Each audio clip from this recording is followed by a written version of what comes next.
é o limite entre proteger e encobrir uma situação grave, um crime?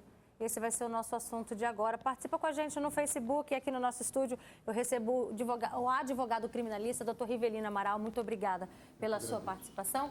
Gisélia Freitas, psicóloga. Obrigada, Gi, também pela sua presença. E a Lenir Bonifácio. Boa tarde, Roberto. Boa tarde, Lenir. Nessa situação aí, vivendo essa situação da mãe que passou, que estava ali, né, na cena do crime do filho, o que você faria? O que você achou dessa atitude dela, Lenir? Eu achei uma atitude ruim, mas se fosse no meu caso, eu aconselharia meu filho a se conscientizar e assumir o erro dele. Porque nós não podemos pegar o nosso erro e jogar para cima de outras pessoas. Nós temos que assumir diante da justiça, diante dos pais, diante das pessoas e resolver a questão de uma forma que não vai prejudicar ninguém, mas assumir, não colocar a culpa no outro.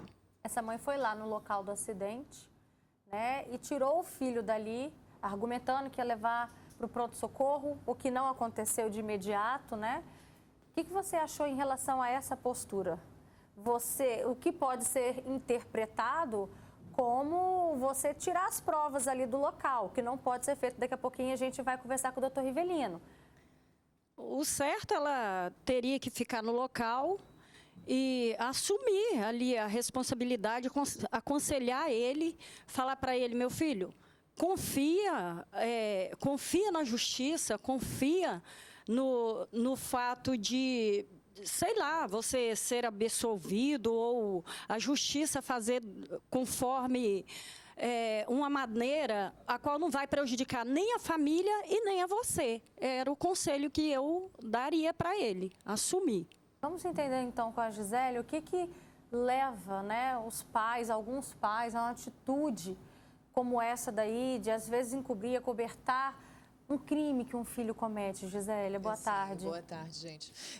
Você vê pela pesquisa que a maioria se posiciona contra defender esse filho, mas é algo muito irracional, às vezes é inconsciente, é no momento, é no calor, né? Então, conscientemente, dentro de uma questão técnica, dentro de uma questão ética, dentro de uma questão de valores, de princípio, é lógico que a pessoa responde que não defenderia esse filho, né? Ou que não queria se posicionar escondendo, não, mas na hora é o instinto.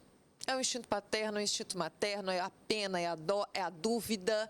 Será que foi ele mesmo? Coitadinho. Mas e se tem alguma relação, se é uma relação que ainda tem as suas lacunas, né? Que tem aí os seus gaps, no sentido de que eu fui uma mãe que foi ausente, agora é hora de eu proteger meu filho. Então, busca esse momento também para se sentir mais mãe, mais pai, mais protetor. E nessa hora ninguém pensa que se é crime, se não é crime, é um instintivo. Por isso que eu falo que é muito relativo, Robertinha, na hora, o posicionamento desse pai e dessa mãe. É lógico que é inadequado, é lógico que é errado, mas essa mãe, ela age instintivamente. É uma forma de proteção. Só que é preciso pensar também nas consequências, né, doutor Rivelino? E tem consequência, né? O Código Penal fala e as leis especiais falam assim, que as pessoas podem cometer crime agindo dessa forma, de obstrução de justiça, de favorecimento pessoal, enfim. Então, assim, o comportamento para um caso dessa natureza, técnico, é o seguinte: aconteceu um acidente, as pessoas precisam ficar lá, chamar a polícia. Aí a polícia vai guardar o lugar, vai preservar as provas, né? E assim, se eventualmente alguém se machucar, que pode acontecer, o correto é chamar a ambulância e ser atendido pela ambulância. Pode acontecer da pessoa precisar de um cuidado imediato. E a pessoa está autorizada a ir para o hospital? Está autorizada a ir para o hospital com acompanhamento da polícia. Tanto que essas pessoas disseram que iriam para o hospital e não foram. Eles fugiram, eles omitiram socorro, eles respondem, inclusive, pelo crime de omissão de socorro. Talvez a mãe desse rapaz, e a doutora Gisélia certamente explicaria isso melhor, talvez ele não teria esse comportamento se ela tivesse esse comportamento de proteger, né? Talvez ele foi protegido a vida toda e por esse motivo ele tornou-se um ser humano inconsequente. não é? Criminalmente, essa mãe pode estar prejudicando ainda mais Ela esse pode, filho? inclusive, cometer crime, ela pode concorrer, inclusive, para o crime de omissão de socorro, porque foi ela que levou, foi ela, talvez, inclusive, que deu a ideia, né? Então, ela pode, inclusive, responder pelo crime de omissão de socorro. Todos nós, todas as pessoas estão obrigadas a prestarem socorro. Num caso de acidente, por exemplo. Ah, mas qual é o correto? O correto é você não mexer na vítima, porque a gente não sabe, a gente tem habilidade técnica de médico. Pode ser você mexer, vai causar um problema pior. Qual é a forma da gente atender a pessoa? Chamar o Estado, a polícia. Não é? Quem não fizer isso comete crime de omissão de socorro. Então, se você passar por um lugar, tiver um acidente, você tem a obrigação de prestar socorro. Se já tiver gente lá prestando socorro, se já chegou a polícia, ambulância, tudo bem, não. Mas se não, você tem a obrigação, conquanto que não coloque em risco a sua vida. Vou dar um exemplo. Ah, uma pessoa caiu no rio, você tem a obrigação de tentar ir lá salvá-la. Se você não souber nadar, não é para você pular no rio que você vai morrer, você vai colocar a sua vida em risco. Então, o crime de omissão de socorro fala isso. Você tem a obrigação de prestar socorro a todas as pessoas, salvo se aquele socorro colocar em risco a sua vida. Que não era o caso. Tanto é que esse rapaz nem foi para o hospital, ele não estava precisando de cuidado médico.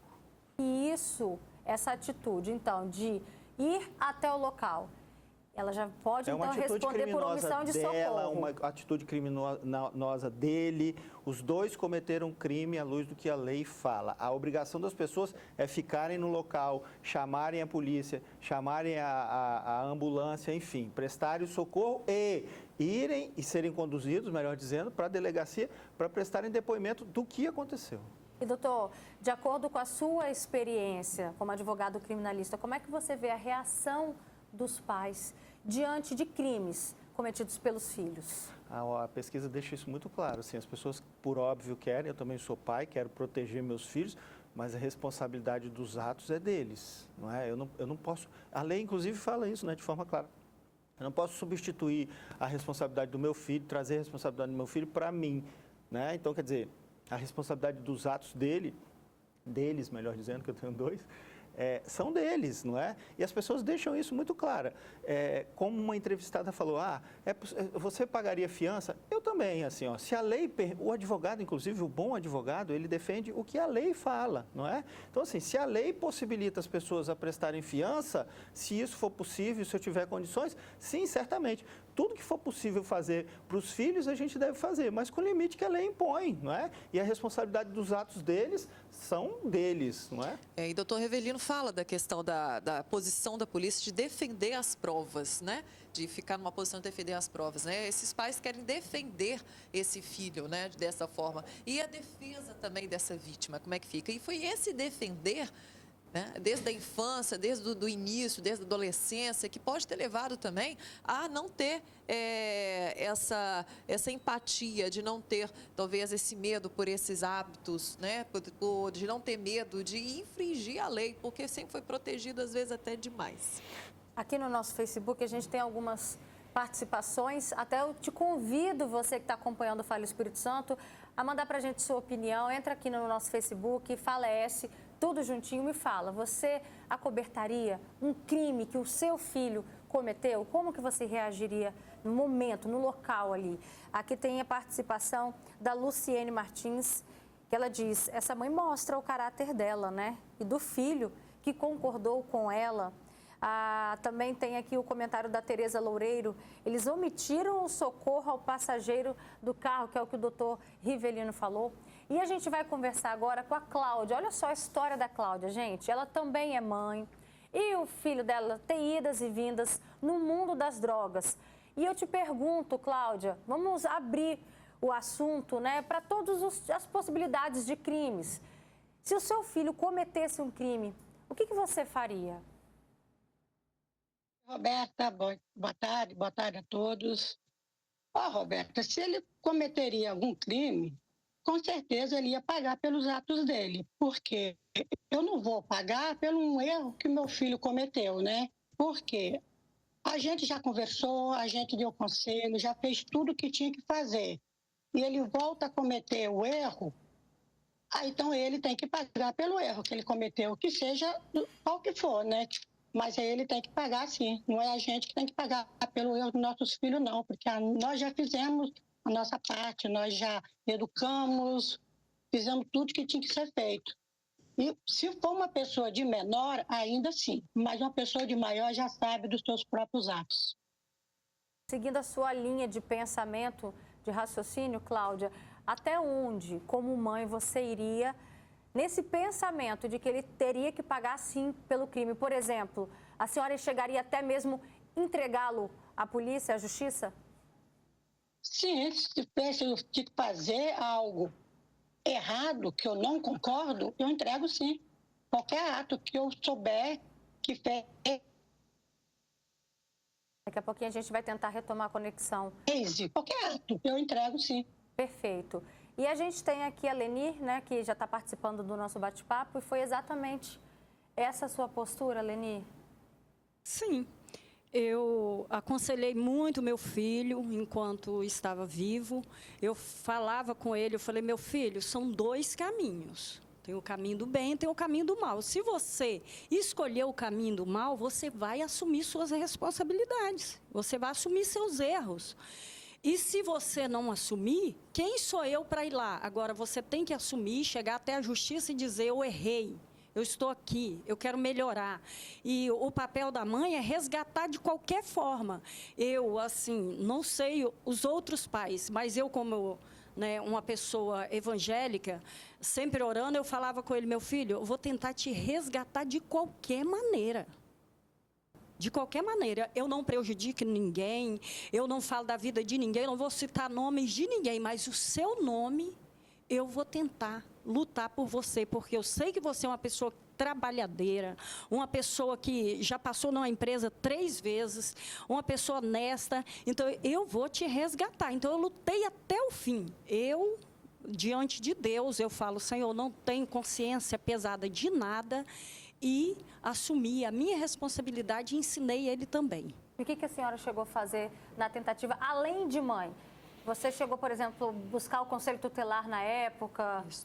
Eu levei ele no conselho tutelar, eu levei ele na unidade de saúde para ser atendida com um psicólogo, eu levei ele em vários lugares, inclusive, antes dele falecer, ele era de menor, mas era um menino muito bom, para mim, pelo menos, na minha visão, não sei com os outros, mas eu levei ele até o juizado especial, coloquei tudo lá escrito, falei, meu filho, vamos embora. Tirei ele várias vezes do bairro, fiz de tudo. Eu, se falasse que estava no morro, eu subia, mas não sabia nome de ninguém, de nada. Eu só queria saber da vida do meu filho, de resgatar ele, mas não teve jeito.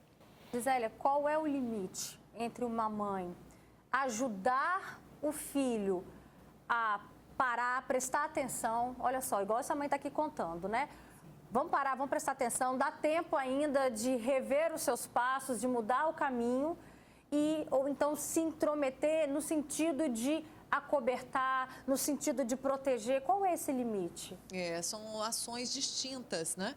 Que, na verdade, se ela está aconselhando, se ela está orientando, ela está fazendo reverso quando começa a fazer essa proteção, né? Essa proteção, tanto psicológica, essa proteção tanto quanto afetiva também, essa proteção quanto física, ela, na verdade, está blindando ele das consequências. Então, se eu não tenho a reação, a consequência do meu ato, eu condiciono a continuar com aquele comportamento. Então, isso é praticamente estímulo-resposta. Essa mãe, esse pai, ele tem um papel muito importante desde a primeira infância dessa criança foi concebida. E quando essa mãe, ela coloca de que subiria, ia atrás, faria de tudo para orientar até onde ela pode ir, até onde eu tenho consciência de ir, até onde ele se permite também, porque a partir do momento que o filho fala, não quero, não aceita, né? E ele ali não há mãe, não há amor, não é ação, né? Então existe um ato que é decisório do outro que eu também não consigo ir. O limite sempre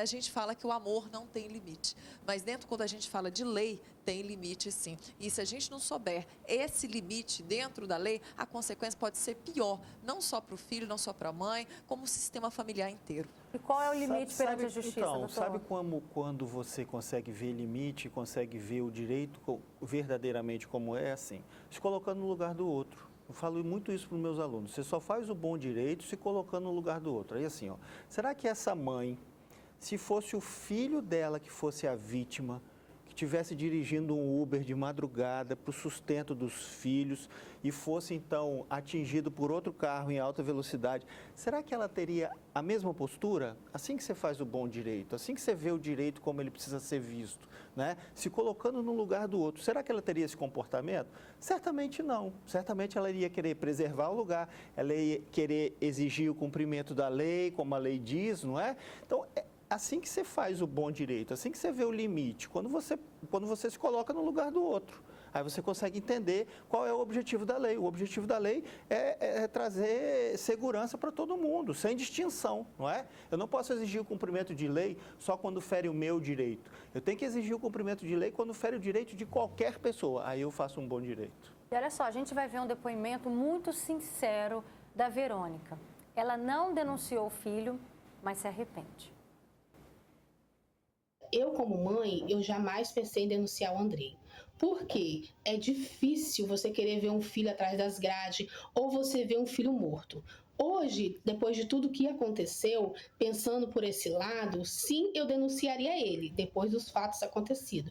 Porque é muito dolorido você ver um filho seu dentro do caixão. Eu acho que hoje eu denunciaria ele porque eu preferiria 1000 vezes de 15 em 15 dias visitar ele dentro de uma cadeia, dentro de um presídio, do que ter visto ele no caixão, igual eu vi.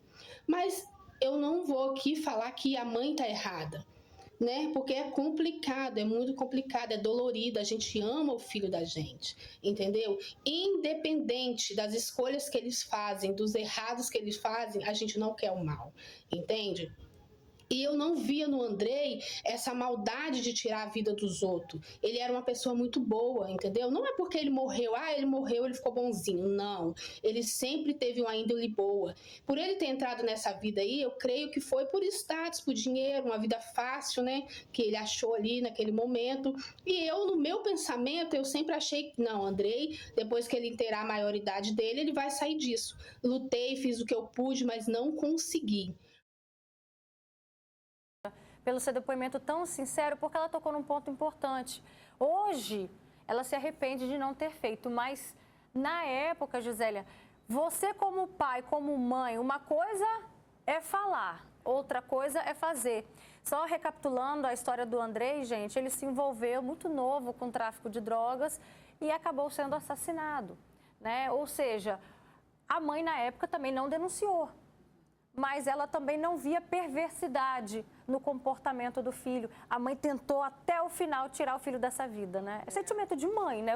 A gente precisa concordar, a gente entende esse sentimento, esse instinto materno também, né? Sim, até porque existe também um negacionismo, que é instinto, é da natureza, é da raiz materna, né? Eu criei aquele menino, né? Eu criei aquele filho, então eu vejo coisas do coração que outros não veem, e isso às vezes é muito maior do que aquilo que é errado, do que o desvio, do que a perturbação. Então, quando ela fala da criação, ela fala também de que ela não via, e todo mundo vê o lado bom, principalmente quando é pai, principalmente quando é mãe, e acha que isso vai ser superado. Só que as consequências são muito grandes, né? Então, quando fala da consequência do crime hoje, realmente, a gente vai ver as estatísticas, é a morte. Né? Esses jovens morrendo cada vez mais cedo, né? De forma mais horrenda cada vez mais, e às vezes o denunciar, que pode doer muito nesse pai e nessa mãe, e às vezes essa mãe não denuncia também por medo, tá? Muitos filhos envolvidos com drogas ameaçam, então conheço muitos casos de mães, de pais que ficam quietos e que protegem, mas de uma forma de proteger a família, com medo das consequências da reação desse filho. A gente tem aqui uma chuva de comentários no nosso Facebook. Tem uma pessoa que diz: Roberta, mataram o amigo do meu filho dentro de um bar. Isso aconteceu num domingo. Na segunda, foi o protesto em frente ao bar. E aí eu falei com meu filho: vai protestar, mas eu não quero você quebrando nada. Porque protestar é uma coisa, dar prejuízo é outra, né? E aí ela falou: a gente fala, mas aí se acontece alguma coisa, enfim, né, na hora da prática vai saber. E ele fala que, inclusive, ele vai ter que pagar. Ou seja, e a mãe não acobertou, a mãe avisou, né, doutor Rivelino? Então, assim, as pessoas precisam entender que existem as leis e que estão aí para serem cumpridas, né? E o Brasil tem muitas leis, tem leis boas. Eu falo muito isso, assim, a gente é o terceiro país no mundo em população carcerária. O Espírito Santo tem 37 presídios superlotados, capacidade para 13 mil, tem 23 mil pessoas presas. Então, assim, o crime, ele, como a gente fala no jargão, não compensa. E o comportamento das pessoas também vai refletir em absolutamente tudo, né? Esses fatos, por exemplo, desse acidente, o comportamento da mãe, o comportamento dele, do condutor, tudo isso vai ser analisado por um juiz. E aí você pergunta, essa mulher pode responder por omissão de socorro? Sim, ele pode responder por omissão de socorro, ela também. E isso tudo vai ser refletido no final do processo, quando o juiz decidir o que vai acontecer. E também pode ter alguma relação com alterar as provas também do crime, doutor? Penso que não, que nesse caso eu acho que eles só se ausentaram do lugar, enfim, né? Quer dizer, ela tenta protegê-lo, enfim, e aí ela comete crime também, né? De omissão de socorro, de obstrução da justiça, de submetê-lo ao teste de alcoolemia, né? Para saber se ele havia bebido ou não, enfim, uma série de consequências que certamente vão vir. E é um leve engano, às vezes, quando tem aquele pensamento, né, do senso comum, quando fala de fugir do flagrante também, né? A lei não fala absolutamente nada de tempo, né? As pessoas podem ser presas em flagrante quando elas são surpreendidas cometendo o crime, quando elas são perseguidas logo depois de cometer o crime ou quando elas são encontradas com objetos que façam crer ser a autora de crime. Então não tem prazo, a lei não estipula 24 horas. Se a pessoa cometeu um crime e dali ela fugiu, ela já não está em situação flagrancial, mas nada obsta que o Poder Judiciário decrete a prisão daquela pessoa em qualquer momento. Olha só o comentário da Lenira Moura, ela diz, se eu deixasse meu filho preso, não teria perdido, Beta. E é o sentimento que a gente também vê aqui da Lenir, que tentou mais adiante, né? Até então estava agindo como mãe. É isso, Lenir? Isso aí, eu tentei de várias formas, tudo. Eu acho que na Terra eu fiz o impossível. E Deus fez a parte dele também. E aconselhei, busquei, levei para médico, fiz de tudo. E não tive mais o que fazer, então eu acho que Deus falou assim, eu acho que ela vai morrer primeiro que ele, porque eu estava morrendo aos poucos. Eu não comia, eu não bebia, eu não vivia, eu só trabalhava. Não queria saber de comer nem de nada. Então Deus fez o melhor para a vida dele, tirou ele da escravidão. E só Deus sabe para onde ele foi. Quem sou eu para julgar? Olha, aqui no nosso Facebook não param os comentários. A Heloísa Rocha diz, o caso do acidente foi um erro enorme da mãe. Ele tem idade para responder pelos seus erros. E ela diz, pelo tipo de carro, as filmagens que foram ao ar, o estado alcoólico, faltou humanidade dessa mãe. Nem ligou para as outras vítimas. Eu espero que o Poder Financeiro não atrapalhe as investigações, né? Que a família do motorista de aplicativo não pode de jeito nenhum ficar esquecida. Também tem um comentário aqui da tia Lu, ela diz, Roberta, adoro o seu programa, mas estou aqui indignada. Será que a mãe desse rapaz procurou, né, a pessoa que ele acabou matando, que provavelmente era quem provia o sustento da família? Esse rapaz assumiu o risco bebendo e dirigindo. Uma atitude dessa mãe, Gisele, o que ela acaba, no final das contas, ensinando para o filho? Daqui a pouco que o crime compensa, né? Mas nesse caso não vai ser assim. Agora, o ensinamento na cabeça, às vezes, dela, Roberto, pode achar que é um ensinamento de amor, de proteção. Estou aqui, sou sua mãe. Estarei com você em todos os momentos, em todas as horas, no que você precisar para mim. Mas, na verdade, o que ele está fazendo é mostrando também para a sociedade, mostrando também para a vítima, mostrando também para o filho que aquilo é possível, é passível de ser contornado, que ele continua sendo protegido, que o que ele fez foi algo inconsequente, mas foi sem querer. Né, o menino bom, então começa a olhar para o outro lado e principalmente que está ensinando para ele ali, ok, eu posso contar com minha mãe, mais uma vez, porque a gente não sabe da história dessa família, não sabe da história como é que ele foi criado, não sabe como ele construiu a personalidade dele, mas com certeza o que está ensinando não é positivo. Tá certo, Gisele, obrigada, viu, pela sua participação, muito obrigada, doutor Rivelino também, Lenir, obrigada, Deus parabéns abençoe. Por você ter lutado até o final como mãe. Tá, fez o que pôde fazer pelo seu filho. Deixa eu também mandar um beijo para a Verônica, que também participou com a gente, a Claudinha, que também foi uma grande mãe, que está aí, lutando também, né, para ajudar o filho a sair dessa vida.